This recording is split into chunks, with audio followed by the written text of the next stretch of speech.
If you've ever turned on an American football game for the first time, you know the feeling. It's just this scene of, well, mesmerizing chaos. You've got these huge players crashing into each other.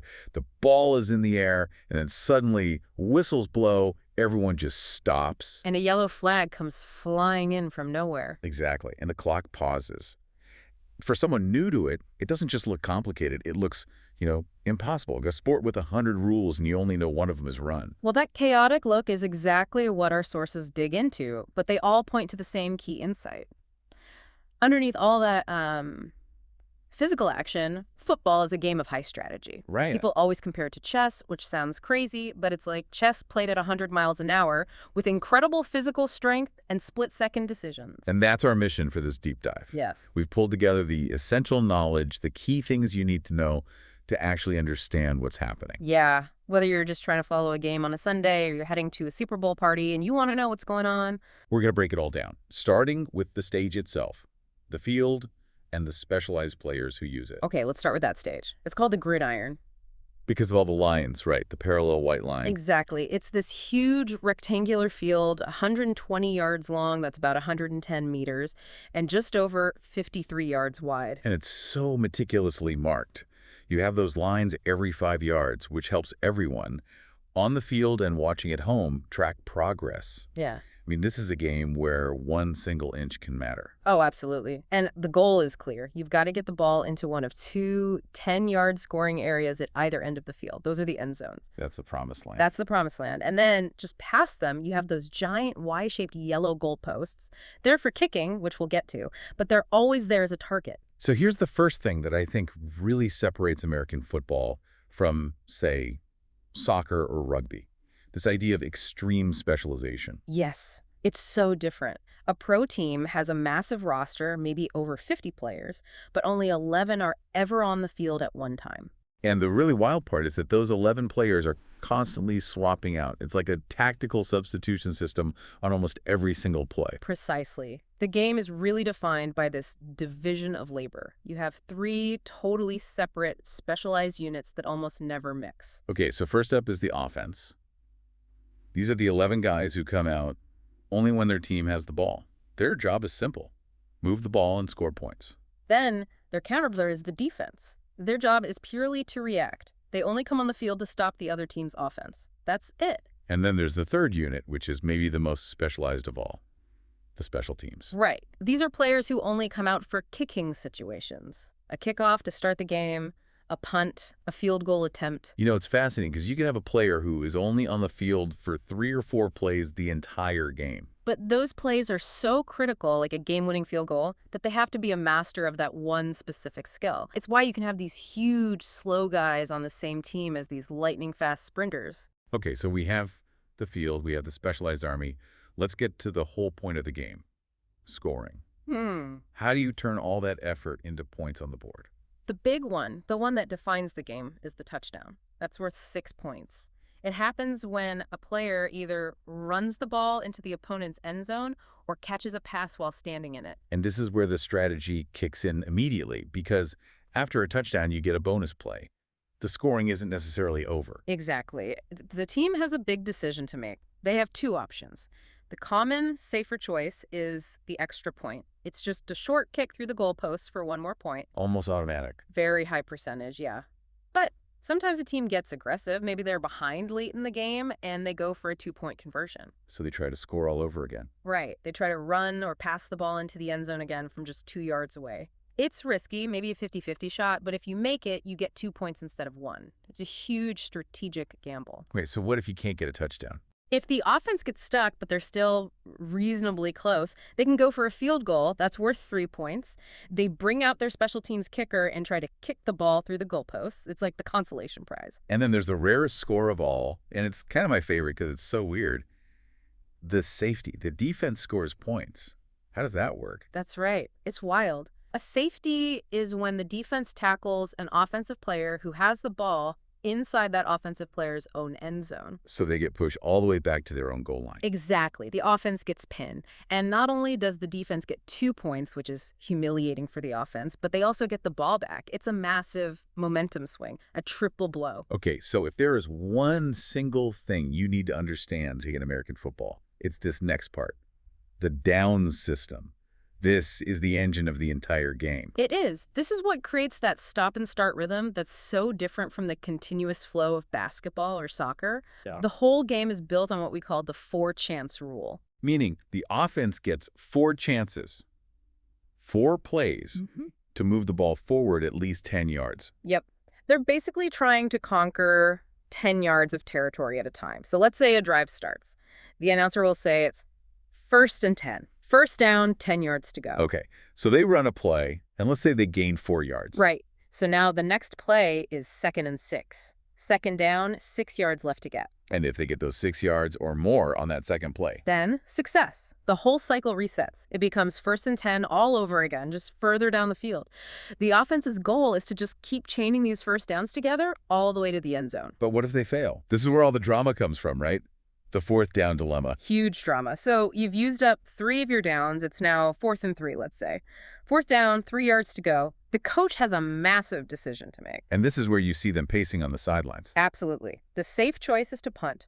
You bring on the special teams, kick the ball as far as you can to the other team, you give up possession, but you make their starting position way worse. And the risky choice. The risky choice is to go for it.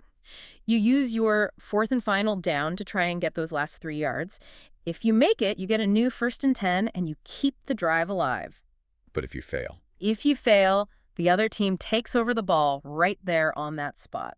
It's a catastrophic failure if you're deep in your own territory. You just handed them amazing field position. it's just this fascinating real-time calculation of risk versus reward. Every single time. So because all these choices are so complex and happen so fast, every player has a very specific job. Let's break down some of the key roles, starting with the gaff. You have to start with the quarterback, the QB. He's the leader, the guy touching the ball on every single play. He has to read the defense in about 2 seconds and decide whether to throw the ball, hand it off, or run it himself. The pressure is just immense. Unbelievable. Then you have the running back, or RB. His primary job is to take that handoff from the QB and run with the ball, trying to find a gap. Needs to be fast, but also powerful. And the guys running way down the field are the wide receivers, the WRs. Yeah, they're the sprinters. They run very specific patterns called routes to get open so the quarterback has someone to throw to. And then you have the guys who never get any glory, the 5 men on the offensive line, the AOL. The unsung heroes. These guys are enormous, and their only job is to protect the quarterback from the defense. They create a little bubble for him to stand in called the pocket. They don't even get to touch the ball. Nope. Their job is just controlled violence. And the defense is basically built as a mirror image to counter them. So you have the defensive line, the DL, trying to smash through the OL. Right. Their job is to get to the quarterback or tackle the running back. Then behind them, you have the linebackers, or LBs. Okay. They're sort of the jack-of-all-trades defenders. They're big enough to stop the run, but also fast enough to defend against short passes. They roam the middle of the field. And then deep, you have the defensive backs, or DBs, who are trying to cover those fast wide receivers. Exactly. They're usually the fastest guys on the defense, trying to make sure those deep passes don't get completed. You know, to really sound like you know what you're talking about, you need to know a few key terms, especially the ones that signal those moments of high drama. For sure. Every single play begins with the snap. That's the center, one of the offensive linemen, hiking the ball between his legs to the quarterback. That's the start of the action. And the moments that change everything are turnovers. When the ball suddenly changes hands, like a fumble. Oh, a fumble is pure chaos.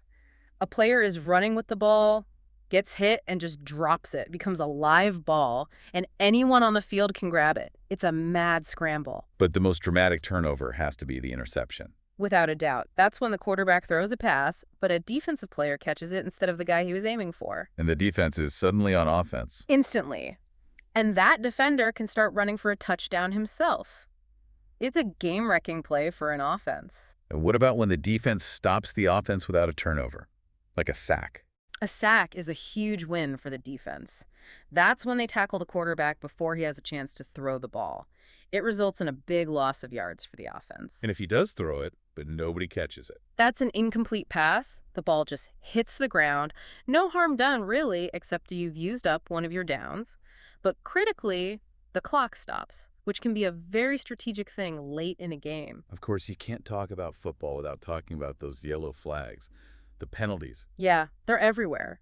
Most penalties are just moving the ball back 5 or 10 yards, but they can kill a team's momentum. There are 3 you see all the time. First, false start. Super common. An offensive player just moves a little bit before the snap. It's a 5-yard penalty, an unforced error. Then there's holding. This one seems to get called constantly. It does. It's a 10-yard penalty. Basically, you're allowed to block people by pushing them, but you can't grab and hold on to their jersey. It's a fine line.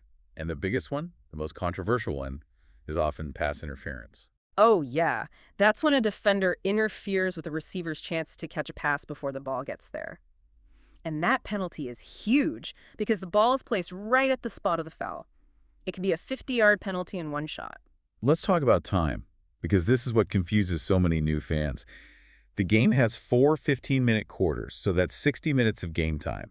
But it takes 3 hours to watch. It's the clock paradox. Yeah. Unlike soccer, where the clock just runs, the football clock stops constantly. Right. It stops after an incomplete pass, when a player runs out of bounds after a score, for every penalty, and of course for all the commercial breaks. So managing the clock becomes its own whole strategy, especially at the end of a half. It's a weapon. And in between the second and third quarters, you have halftime. That's not just for rest. It's a crucial 15-minute period for coaches to make strategic adjustments. And we can't really wrap this up without talking about the culture around the game, because it's so much more than what happens on the field. Oh, it's a spectacle. It starts hours before the game with tailgating. The ultimate pregame party. Absolutely. Fans in the parking lot with grills, music, tents. It's a massive community event. And then you have the championship game, the Super Bowl, which is just this cultural behemoth. It's the biggest TV event of the year in the U.S., and millions of people tune in who don't watch any other game all year. They're there for 2 things. The halftime show.